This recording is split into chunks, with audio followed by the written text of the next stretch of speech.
16 divided by 8 gives us 2. And here we have 4 divided by 2, which equals 2. So 2 divided by 2 gives us 1. But this answer is not correct, because according to the order of operations, when we have more than one division in an expression, we have to work from left to right. So here, first we have to do this division, then this division, and finally this division. If we do this division before this division, it is wrong.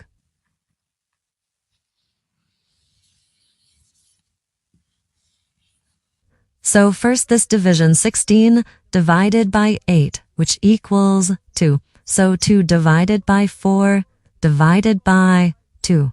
No, we have to do this division. 2 divided by 4 can be written as 2 over 4. No, 2 divided by 2 gives us 1, and 4 divided by 2 gives us 2. So we have just 1 over 2, then divided by 2.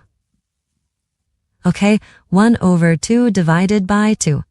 According to the KCF rule, K stands for keep, C stands for change, and an F stands for Philip. We can write, keep the first fraction, 1 over 2, change division to multiplication, and fill the second fraction.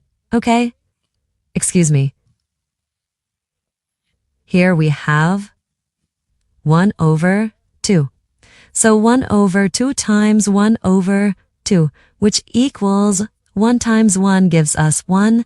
So 1 over 4 times 2, which equals 4.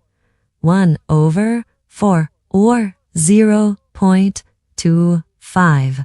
And this is our final answer to this problem.